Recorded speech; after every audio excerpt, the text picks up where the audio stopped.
오늘 우리에게 주신 하나님의 말씀 학개 1장 7절 8절입니다. 학개 1장 7절 8절 말씀 함께 읽겠습니다. 만군의 여호와가 말하노니 너희는 자기의 행위를 살필지니라. 너희는 산에 올라가서 나무를 가져다가 성전을 건축하라. 그리하면 내가 그것으로 말미암아 기뻐하고 또 영광을 얻으리라. 여호와가 말하였느니라. 아멘. 본문에 계시된 주님은 어떤 분이십니까? 지금 즉시 순종하기를 원하십니다.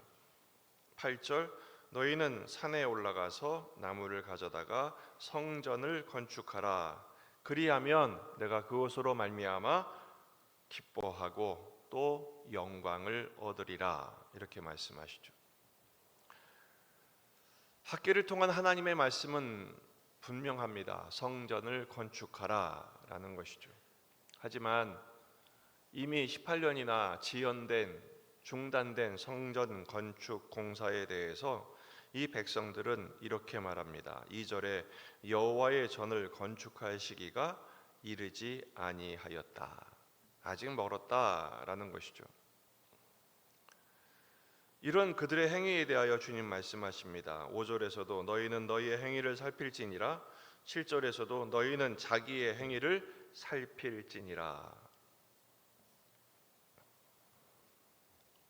그들은 하나님을 생각하는 것처럼, 성전을 생각하는 것처럼 그렇게 말을 했습니다. 하지만 아직은 때가 아니다, 이렇게 말하는 것이죠. 주님은 말씀하십니다. 산에 올라가서 나무를 가져다가 성전을 건축하라. 정확하게 직역하면 그 산에 올라가, 이렇게 돼. 그 산, 그 산이 어떤 산이냐? 지금 보이는 산, 앞에 있는 그 산, 멀리 갈 곳도 없고 그 산에 올라가라. 이게 무슨 말이죠? 어떠한 지금 때가 아직 아니다, 조건이 안 됐다, 환경이 열악하다, 원수들이 지금 작동하고 있다, 이런 핑계 대지 말고 지금 즉시 순종하라는 것이죠. 나무를 베어다가 건축하라, 이 말씀은 굉장히 파격적인 말씀입니다. 원래 솔로몬이 성전을 건축할 때는 어떻게 지었죠? 저 먼 레바논에서, 외국에서 백향목을 수입해서 성전을 건축했다고요. 처음에 바벨론에서 돌아와 처음 귀한 즉시 성전을 건축하기 시작할 때도 바벨론에서 가져왔던 가장 귀한 것들, 고레스가 귀한 명령을 내리면서 성전을 건축할 중요한 자재까지도 다 줬거든요. 그걸 가지고 아주 귀한 성전을 줬어요. 금과 은과 보석으로 그렇게 지었단 말이죠. 하지만 주님 말씀하십니다. 그거 다 필요 없다.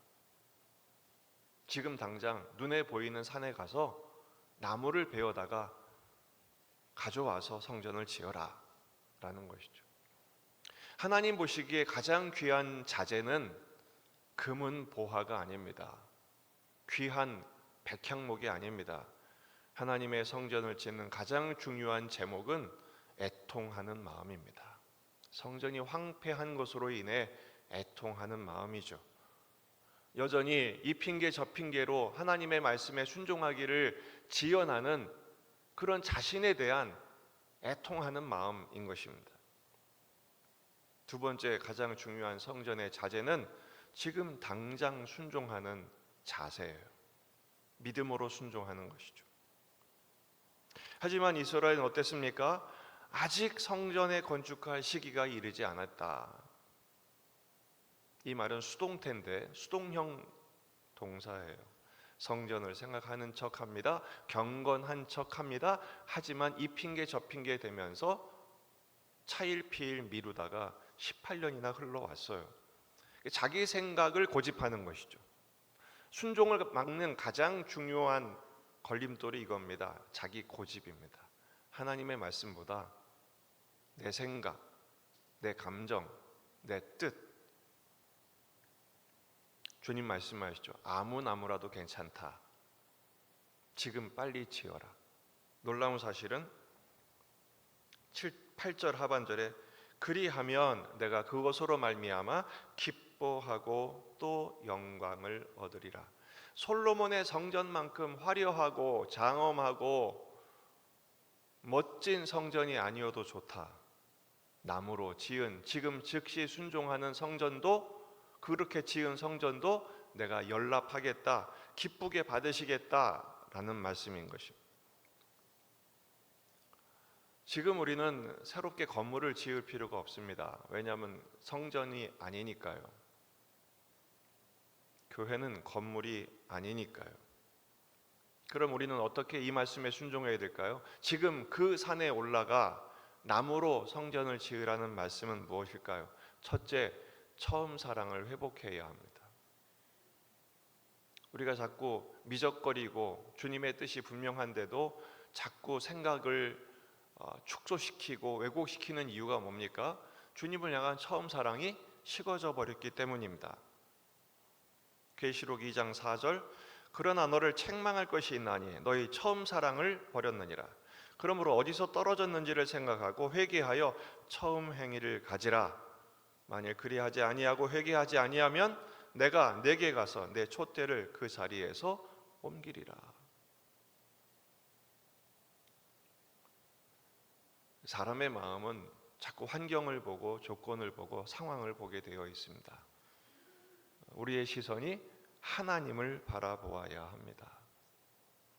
주님을 향한 뜨거운 마음이 회복되기를 주의 이름으로 축원합니다.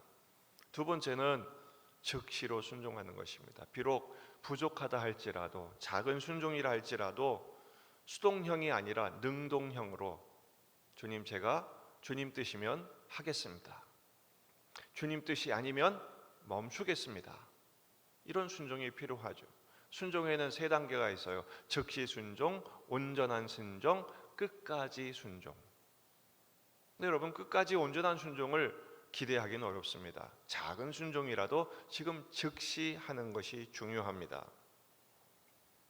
일상의 삶 속에서 오늘 주시는 감동을 따라 작은 것부터 순종하는 거예요. 신명기 30장 11절, 내가 오늘 내게 명령한 이 명령은 내게 어려운 것도 아니요 먼 것도 아니라. 14절, 오직 그 말씀이 내게 매우 가까워서 내 입에 있으며 내 마음에 있은즉 내가 이를 행할 수 있느니라. 마음이 있으면 지금 당장 할 수 있는 것입니다. 마음이 없으니까 이래 핑계 저리 핑계 차일피일 미루다가 아무것도 못하는 것이죠. 누가복음 16장 10절, 지극히 작은 것에 충성된 자는 큰 것에도 충성되고 지극히 작은 것에 불의한 자는 큰 것에도 불의하니라. 작은 일에 순종하는 것이 이만큼 중요한 것입니다. 한 걸음씩 한 걸음씩 주님께 나아가는 거예요. 한 걸음씩 순종하는 것, 하나씩 하나씩 순종하는 것. 지금 할 수 있는 것부터, 급한 것부터 빨리 순종하고, 주님 뜻이 아니면 또 빨리 멈추고, 주님 뜻이면 얼른 한 걸음 내딛고, 한 걸음씩, 그 한 걸음 한 걸음이 모여서 큰 족적이 되고 하나님 보시기에 합당한 순종의 열매가 되며, 순종의 열매만큼 하나님의 복락을 누리게 되는 것입니다. 예수님을 닮자, 올 한 해 입이 닳도록 외쳤습니다만 예수님을 닮는 것은 뭐예요? 주님이 걸어가신 십자가의 길을 한 걸음씩 한 걸음씩 따라가는 것입니다. 오늘 하루의 삶이 주님의 뒤를 따르며 주님이 말씀하신 일에 한 걸음씩 순종하는 것으로 채워내는 축복의 날이 되시기를 주의 이름으로 축원합니다. 기도하시겠습니다. 말씀을 붙들고 우리 자신과 가정과 교회와 지역의 복음화, 민족의 복음화, 세계 복음화를 위해서 기도하십시다. 이제 올 한 해도 며칠 남지 않았습니다. 유종의 미를 거둘 수 있도록 또 환우들을 위해서, 수험생들, 군인 아들들을 위해서 기도하시고, 여러분 가져온 기도장 가지고 간절히 기도하시다가 돌아가시겠습니다.